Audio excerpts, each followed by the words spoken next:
Welcome to another episode of Growth Hacker TV. I'm Bronson Taylor, and today I have Nathan Latka with us. Nathan, thanks for coming on the program. Bronson, it's dangerous having me on.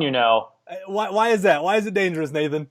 I sold the company, so now I'm responsible to nobody except myself, which means I can be brutally honest and I can piss a lot of people off or make a lot of people happy. We'll see what happens. That's good. I like pointy points of view. I like people that stand for something. I tell people all the time, if you're going to have a product on Amazon, I would rather have a lot of 5-star reviews and a lot of 1-star reviews, not a lot of 2.5-star reviews.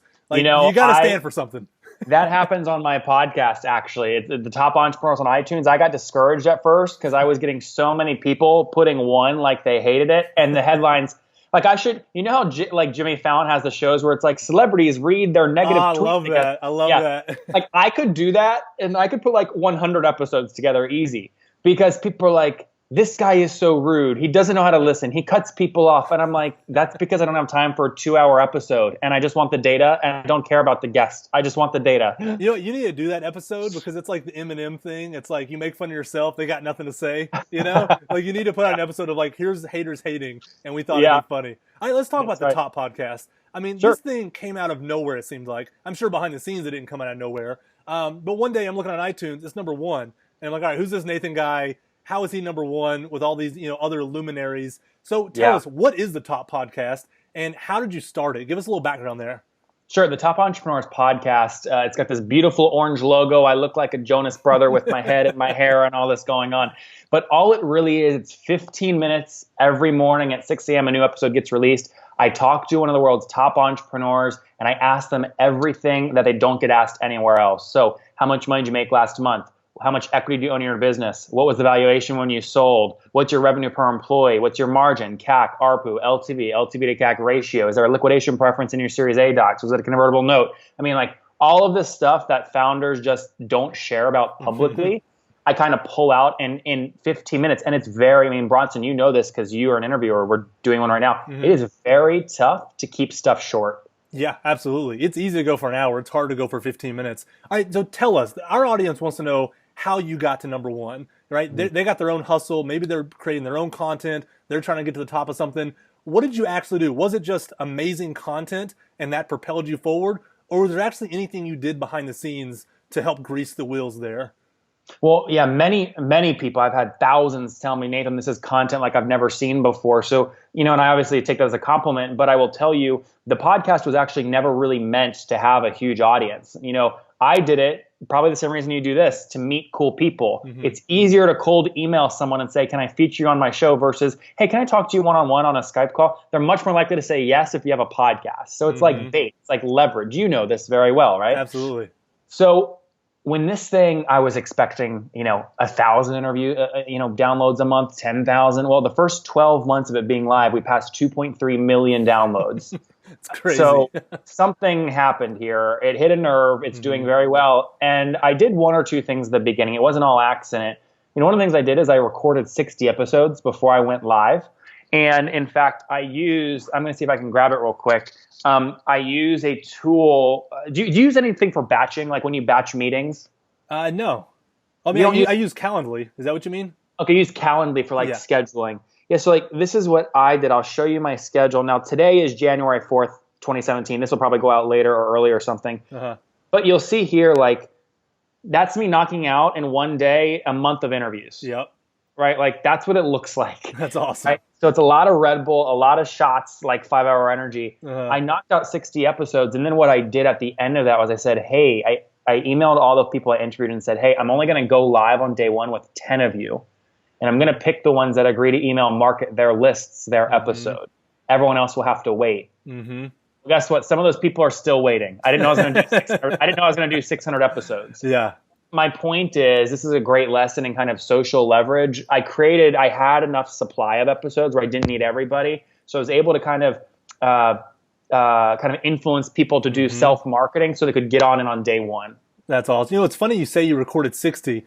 When I started Growth Hacker TV, I recorded 50 before anybody knew we existed. And then I released 50. I didn't do the social scarcity thing. I released all 50, but it gave us it just came out like a cannon. Whoa, what is this thing? It's real. There's 50 of them. I think there might be an insight there into how to build a content machine without looking weak on day one. And I've never heard of anybody else doing this. That's awesome.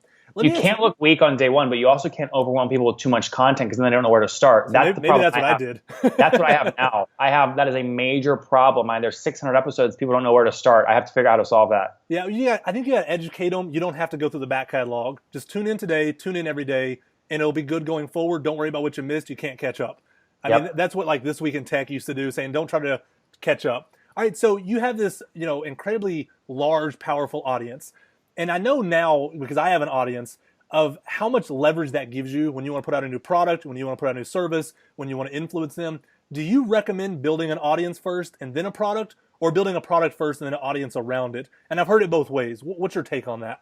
I think some of the stupidest people alive are these CEOs you meet at networking events where you say, what's your idea? They say, I can't tell you because it's secret and blah, blah, blah. It is so much, even being a CEO and launching your own company, that is like so not smart. You know what's way smarter?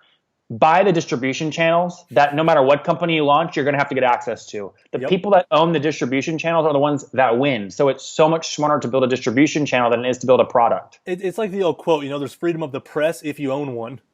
Exactly. It's like own the New York Times if you want to be in it. That's easier.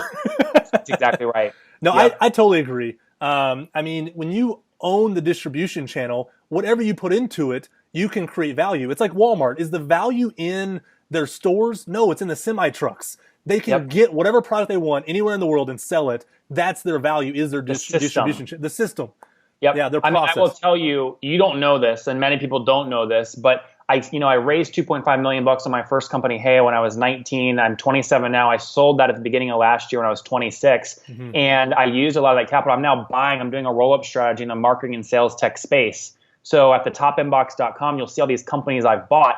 These are distribution channels. All I'm doing is I'm buying tools that have 40, 50, 60,000 daily active users. And when I buy a new tool, I just cross promote and it grows the utility of the entire tool. Yeah, that's exactly, we had the CEO of startups.co, and that's what he's doing. Yes. He picks up Clarity. Yeah, Will Schroeder. Yeah. He picks up Clarity and then blasts it out to all the people that are also using all the other services. Yep. And it's like instantly new revenue to a new audience that have the same needs. I think it's a brilliant strategy. All right, so you built and sold Heyo.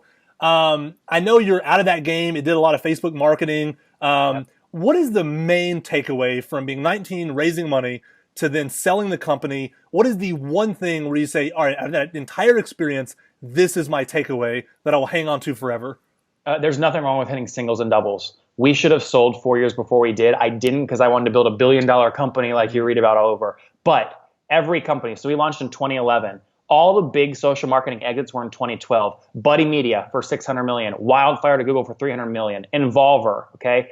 All these guys, they all exited in that year, and I held on. We had a big exit offer, it would have been life-changing for me. I held on. I should have sold earlier. So there is nothing wrong with setting up your life where you can consistently hit $50 and $60 million single and double exits, one every 2 years. You can get very wealthy doing that. Yeah, thanks for the transparency. A lot of people don't want to talk about the missed opportunities, but you learn from those as much as the ones you didn't miss. All right, so you're also a very talented public speaker. I watch some of the YouTube things. You can Google, Nathan Latka, and YouTube videos will pop up. And I think you're uniquely talented. Don't do that. No, you should. I think you're uniquely talented at public speaking. And that's come from someone who does it myself. Why would you say that if you had to put it in like a sentence or two? Yeah, I would say because you know how to grab their attention. You know how to give them mind splinters. You know how to say something they may know, but in a new way that gets their attention. And you have these tropes. And that's what I want to talk about, right? So what are some of the topics that you teach on? What are the topics that people hire you to come and teach to their group? Yeah, well, so let me tell you the process of like public speaking. First off, I hate doing this, especially people that do it for free. Why would I go on stage and teach everything I know when I could just go be doing it? Like, why would I, unless I'm selling some info product, right? Which a lot of people do, right? And they don't actually do it themselves. I don't actually like public speaking. Now, if someone pays me enough, it makes it worth it to get on stage and spill my beans, right? Spill the guts. But I always tell them, you can't publish this publicly all over the place. It has to be just the in-person audience. And I give away stuff on stage. I show my different bank accounts and how I do money flows and all this stuff. My real estate deals, exit prices, all that. But what I will tell you is I go in with kind of an idea of what I want to talk about, some bullet points. But Bronson, you know this. I show up a day early. I check into the hotel. I hang in the lobby and I talk to people that have badges on. And I say, are you here for the conference? And I ask them a simple question. Why'd you come? Like, what are you looking to learn?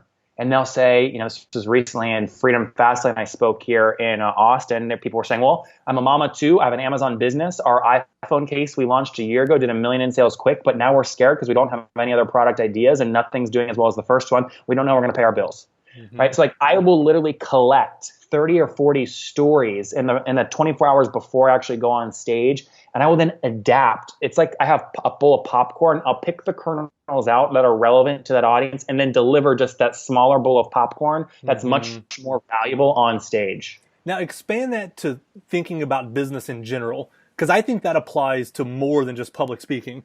I think you can build a business with that mindset. Do you agree?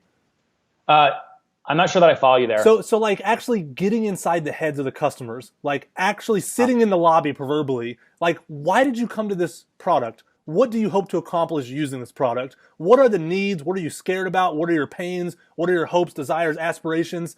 And then realizing, culling all the good stuff from your customers and users, and then feeding back to them the most relevant points in your product, in your marketing, in your whatever with them. Do you agree with that? I do, but here's the big issue with that. People lie, or maybe they're not lying, they just don't know. They don't know why they watch Growth Hacker TV. Or they fill out a survey you show them to try and figure this out, and they just pick something, and it's not actually what they're feeling. Like I agree with what you just said with this caveat. You have to make sure the data you're actually collecting is totally unbiased. Here's what I use to do that. You can see how I do it. It's nathanlatka.com/hotjar. And this will record when someone hits the top inbox. It'll show me where they're clicking and where they're scrolling. That's much better than sending a survey and say, what feature made you sign up? I can see what feature they're actually clicking the sign up button on, and that helps me understand empathy with my users. That's a really good point. I was actually pitching a VC a month or two ago, and I'm sitting around this boardroom, and they're just... What company are you raising capital for? We'll talk about that later. I'm doing the interview right now. I know. I'm curious. Right? We'll talk after we stop recording here. So I'm telling them, about my customer development, what I'm learning from the users, and they basically had your point of view. They said, look, be careful, because it's a mix of learning from the customers, but also being visionary and knowing what you want to do and ignoring them because you know what's better for them than they do.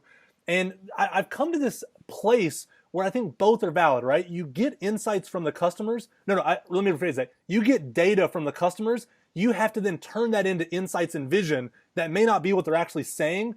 They're just giving you information to work with as you decide the vision of what you're actually doing. So you need both, because if you only go with data, you'll lose. If you only go with vision with no input from the users, you'll lose. You really need robust, on both sides of that. So that's awesome. Yeah. It's like a customer can tell you they like flour and they like eggs and they like water. Well, guess what? You still have to figure out if that means you bake a cake or a muffin. That's exactly right. That's awesome. I love that. All right, tell me the truth. Did you just come up with that? Yeah. That's amazing. All right.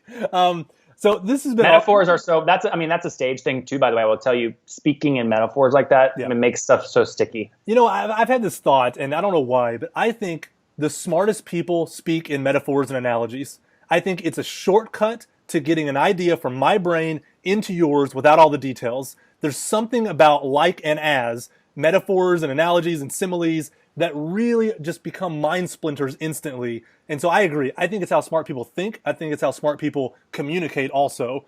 So when I hear somebody using things like that, I'm drawn to it because I know there's a lot more below the surface too. This is why academic people are great academics, but bad at making things practical. They can talk way above your head, but they can never tell the common man how to use the thing they just invented. Absolutely. So true.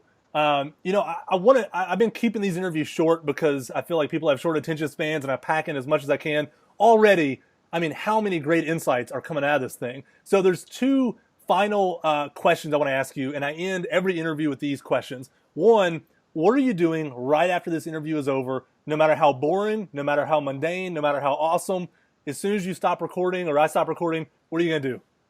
I'm turning around right here. I'm in PJ's actually, and I'm laying down in that bed overlooking downtown Austin and taking a nap. Perfect. All right, last question. What is the best advice you have for any startup that's trying to grow? Copying is way more sexy and less risky than inventing something brand new. Nice. Unpack it a little bit for us. copy the hell out of competitors. Once you copy them and you're beating them, then add your own flair that you think the market wants that they lack. It's way better to copy your competitors like hell. Awesome. Nathan, thank you so much for coming on Growth Hacker TV. Bronson, thanks for having me. See ya. See ya.